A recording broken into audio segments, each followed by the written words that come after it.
Hello, I'm here to talk to you today about some of the assessments that we'll be working on in Philosophy 6, Logic in Practice.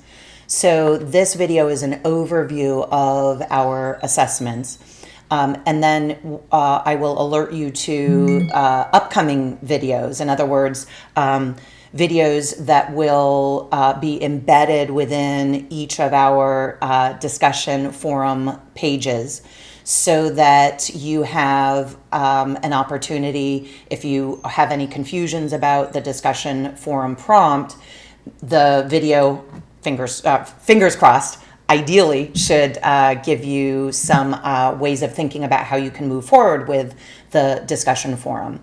I won't give you, or I won't provide any videos for the reading quizzes because I hope that when you open up a reading quiz, you'll the instructions are pretty clear about what it is that you're going to do and how you'll do it. Okay, so here we are on our home page.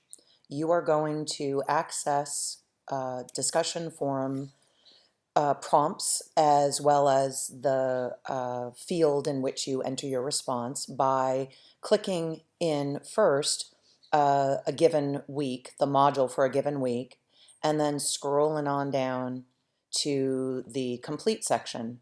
Now, as you know, I know there's a lot to look at here. Don't feel overwhelmed because there's, in addition to the scored assessments, the reading quizzes, and the discussion forums, they're also the, I've provided you with exercises from a given chapter so that you, and discussion keys, or discussions and answer keys, so that you have some support. But so if you click on a given discussion, you'll see, and by the way, each discussion is laid out pretty much the same way, where you get some basic instructions.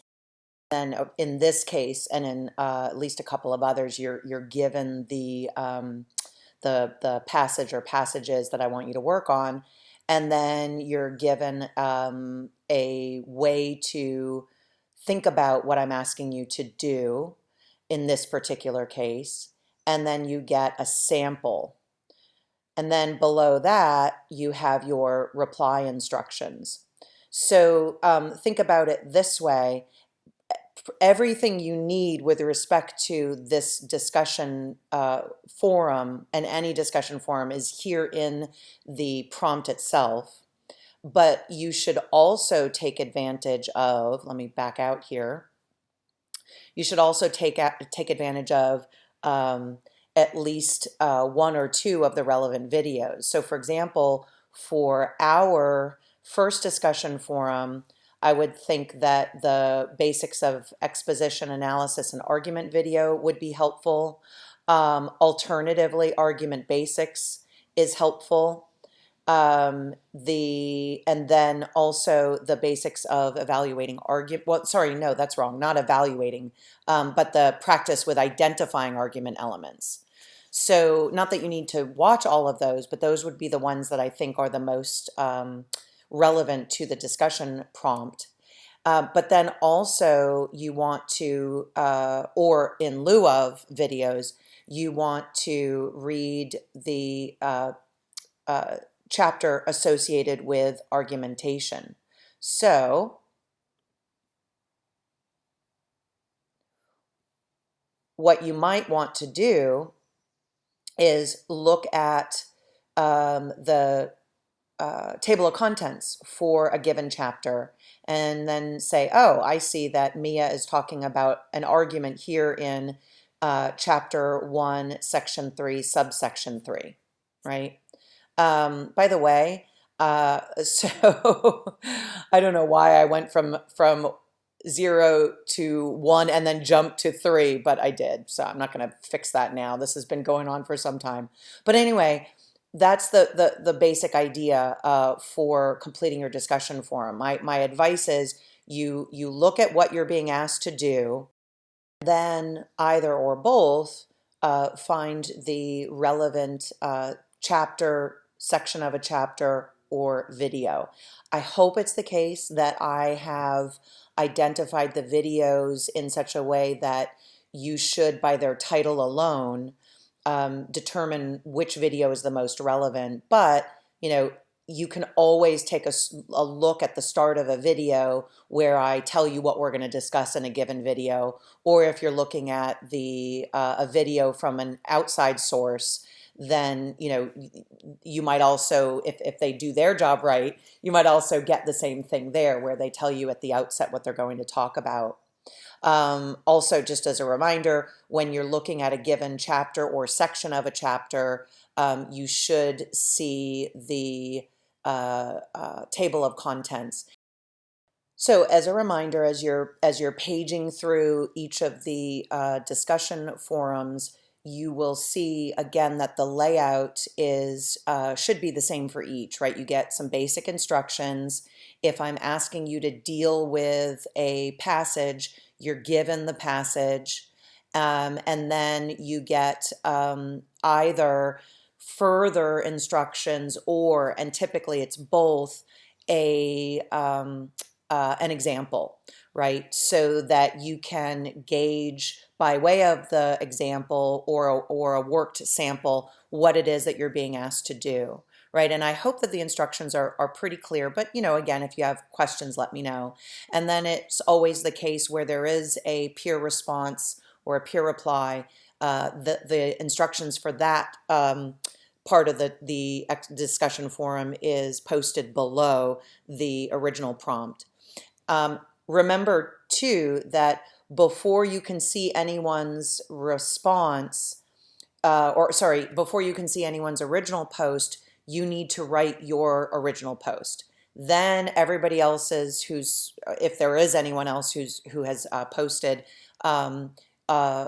is available, or sorry, let me rephrase that because that sentence was really ugly. Once you have made your original post, if anyone else has posted, you can see that post.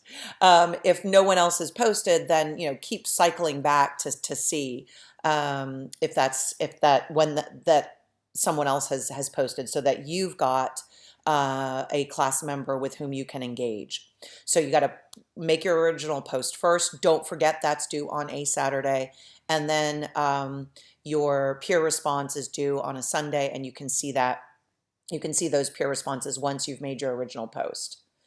All right, so remember every week is laid out the same. So if we move over, for example, to, let's just say to week number 3, you click on the discussion forum, you'll see that the format is the same as the previous animals. So I hope that helps you with a basic idea of how the discussion forums work. As I mentioned at the outset of this video, it should be the case that the reading quizzes, the instructions for those are pretty clear already. Those are multiple choice and true false. And it should also be the case once you click on a given quiz. So let's go ahead and do that now. When you click on a given quiz, let's just say reading quiz 2, you'll notice that the instructions tell you what the quiz consists of in terms of the number of exercises and the type of exercise. And then I also tell you which chapter and where relevant section is what you should have with you when you write the quiz. So that's, I hope, some helpful info. And the same is the case with the exams. So let's just grab, for example, exam 2. So when you open up when you click on the link for an exam, you'll see what it is you're being asked to know and to do. And you're also given the number of exercises, the layout of the type of exercise, and then you will want to have the relevant chapter or section with you. So when you're working on the exam, you can remind yourself of of the various concepts and skills that you need to know and be able to exhibit. In addition, so for example, in this on this exam, you should also have with you the Chapter 3 appendix, because that gives you a whole bunch of versions of charts and rules and evaluation concepts that will be helpful to you. Okay, so I hope that this gives you a fairly good overview of how you're going to deal with discussion forums, and then a basic idea of how you deal with quizzes and exams.